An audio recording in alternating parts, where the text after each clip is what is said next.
ahangaha kuri pay balance hariho pay imwe n'ibice 314 bihura n'aya madolari ibihumbi 421 by'amadolari. Urabona ko ahangaha ni muri pay browser, n'ahandi mbikuye uko nagiye mbikwereka niko nabikoze.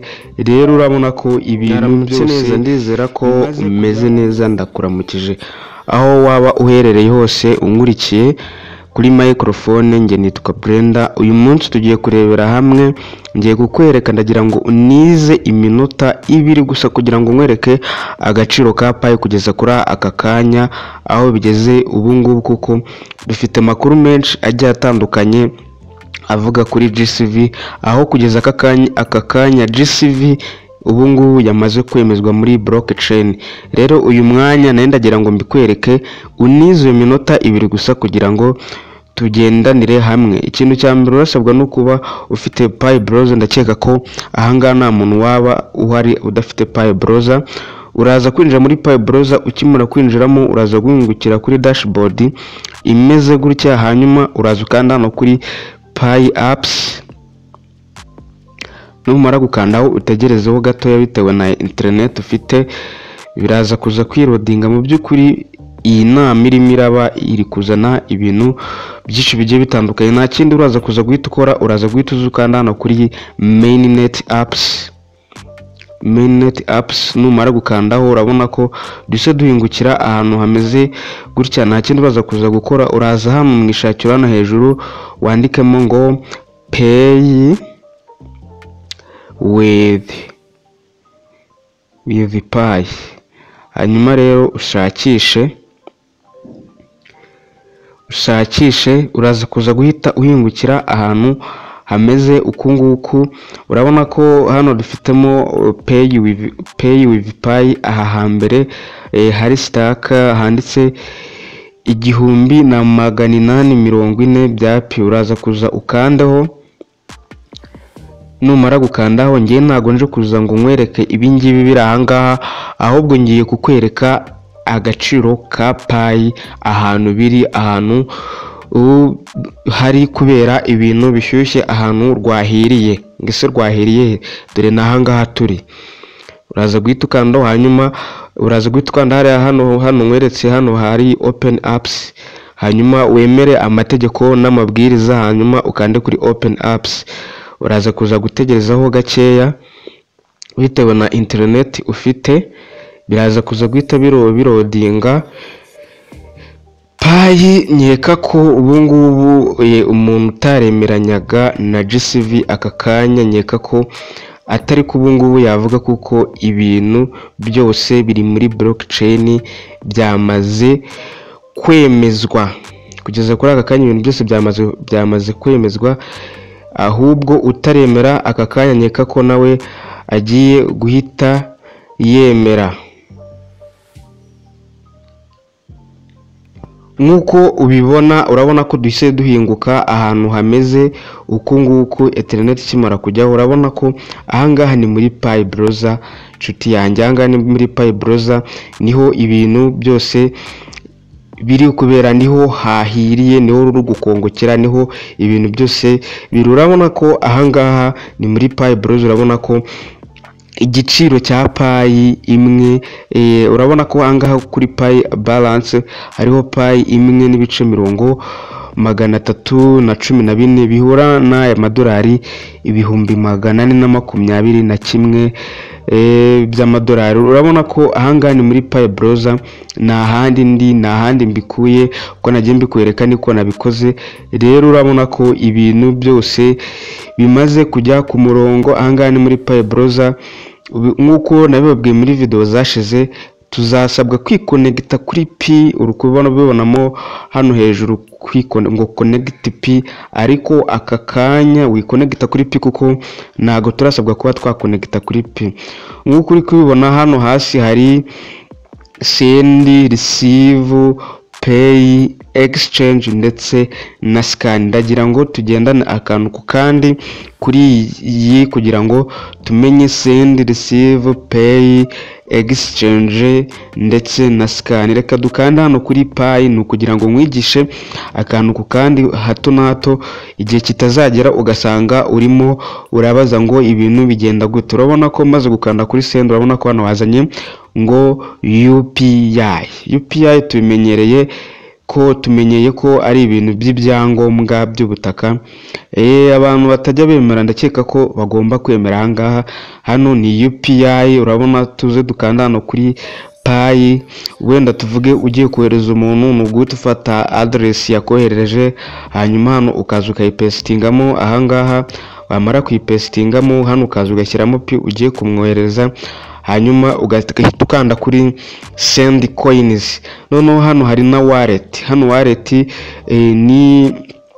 ni wallet isanzwe dusanzwe dukoresha twohereza, ndetse tuvuge urugero wenda ushaka gukura Pi zawe ahangaha wenda uzijyana kuri wallet runaka, ahangaha niyo wazajya bifashisha kugira ngo ube wakohereza Pi zawe kuri iyo wallet runaka. Tugatambika hano hijya kuri mobile.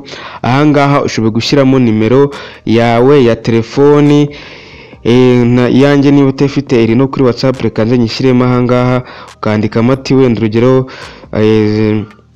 kamenyetso ko guteranya 250 ku bantu bari mu Rwanda, bitewe n'igihugu urimo kode yayo ibihari. Hanyuma rero ugashyiramo iyo nimero, wamara kuyishyiramo, hanyuma hano hasi ugahita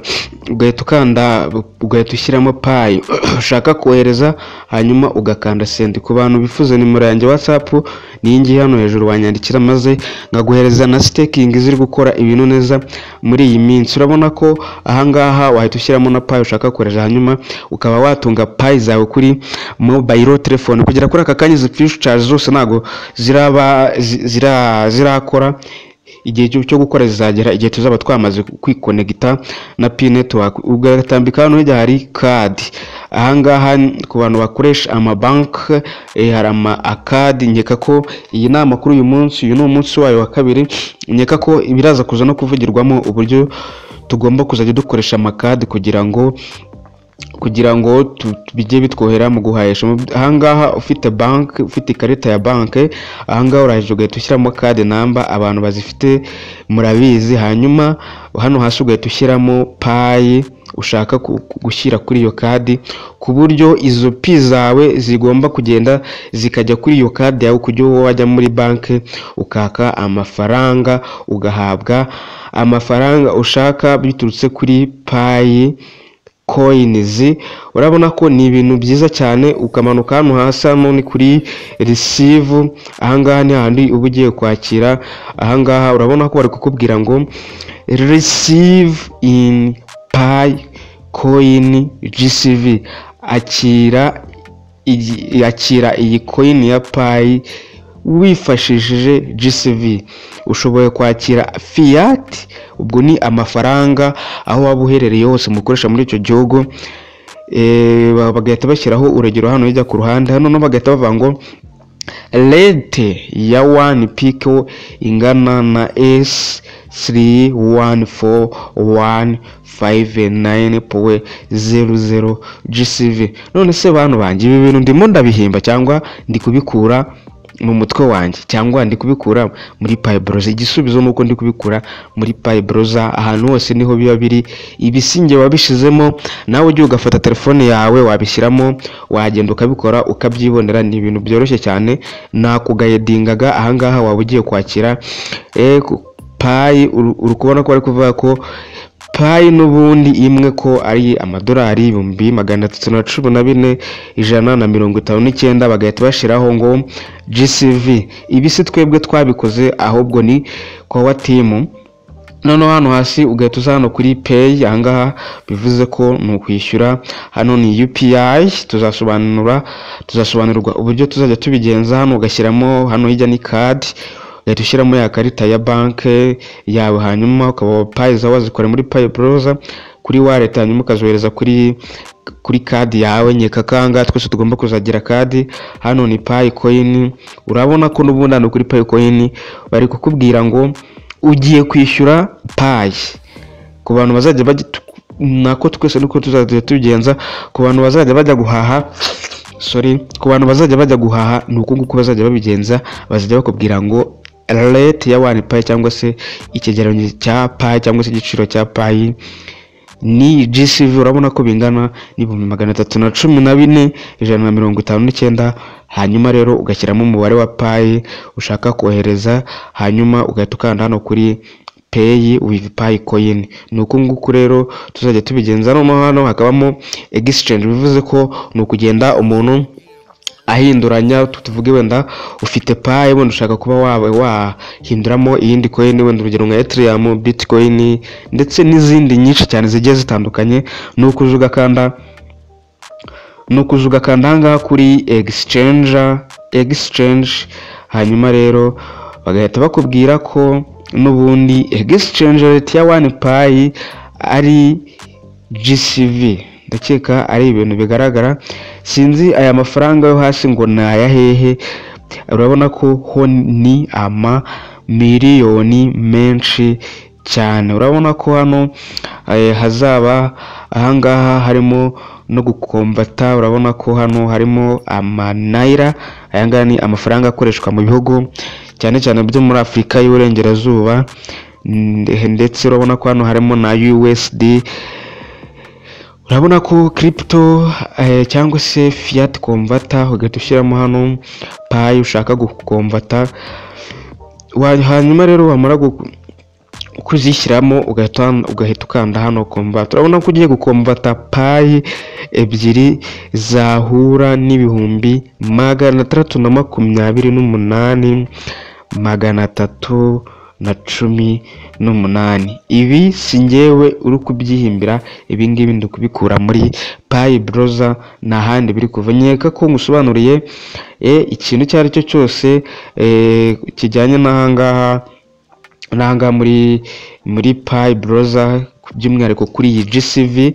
dore ngiyi ahangaha rwose ni ibintu bigaragara cyane, nawe wagenda ukabyibonera. rero mu minsi iri imbere gihe urabona ko ahangaha ushaka wahisha n'ibi bintu n'aya mafaranga, wakanda hano akagenda. urabona ko ni ibintu byizewe. iyi ngiyi ni akawunti yanjye, ntabwo ari akawunti yawe, nawe wagenda ukabyikorera. urabona ko nyahishe aka kanya, nakongera nkayagarura. urabona ko yongeye akagaruka. akandi kantu tutari tuvuze ahangaha scan, ni igihe ugiye kwishyura umuntu muri hamwe ari imbonankubone, niho ahangaha muhita ukanda hano kuri scan, hanyuma rero nawe akagenda agakandaho, ukaba wabasha kuba wafotora igihe icyo ari cyo cyose mwaba muri kumwe. urabona ko hano hirya harimo method of payment nyinshi cyane, UPI payment, card, digital wallet, net banking.